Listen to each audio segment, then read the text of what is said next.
meron po tayo mga awit ngayon. Mga talented na student ng Philippines. So, but before ko po sila introduce, magkakaroon po muna tayo ng attendance check. So, again, nasaan yung mga naka-uniform? Mag-ingay. Again, nasaan yung mga naka-uniform? Yan, mga killjoy ko, no? Mga killjoy. So, kadalasan nakikita ko mga nakaputi, mga grade 7. So, siguro makatutok talaga sila sa pag-aaral. Ay, naka-uniform si ma'am. Happy Valentine. Ay, thank you so much. Opo. Ang bait mo talaga man ay. Tingnan mo, sir, kung kasya. Apo. So, chale ko pala, sir. Tsaka sa ano ka, di asunod tayo. Ano ko pala yun, pinag-rent. Oo. No problem. Kaya, sabi ko, magayon kong tayo nito sa atika, chale. Dato. Also, nasaan yung mga brown? Naka-brown, I mean. Brown! Naka-brown! Label security daw, nagsisetting daw sa walang label.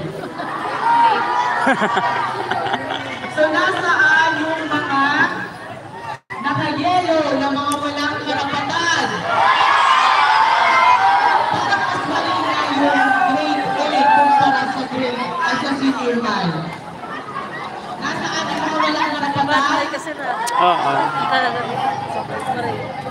So, meron ako nakikita ang pag-ibig nila. Pero wala ako nakita sa senior high. Adi, panahon ta, parang malay na. Nasaan po yung mga naka-purple? Yung mga may namimiss?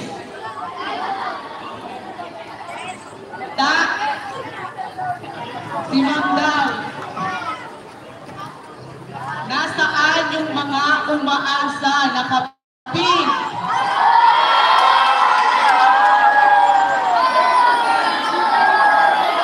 Mga naka-pink?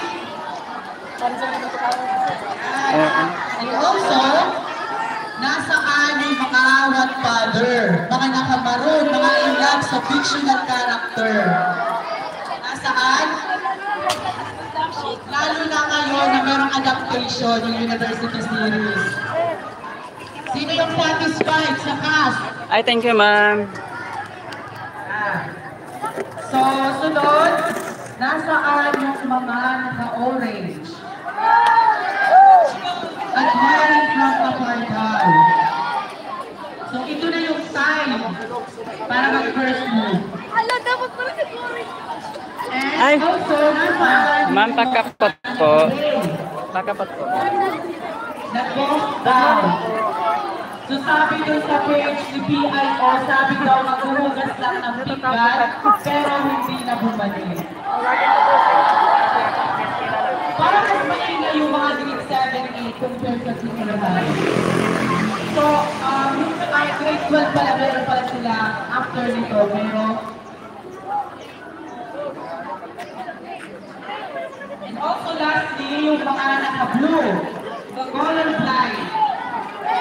Okay lang daw na rin lang, basta pugi at maganda.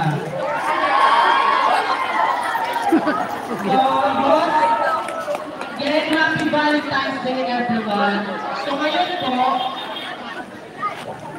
siguro lahat sa inyo hindi masaya kasi hindi nakaabot sa 14.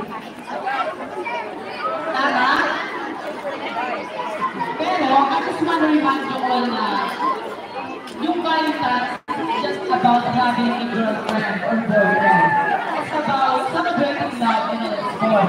Romantic, platonic, pamilya, self-love.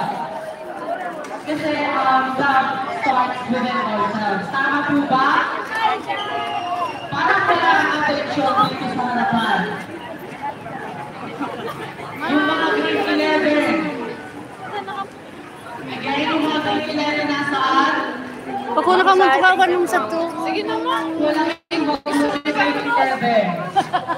Nasaan yung mga grade 11?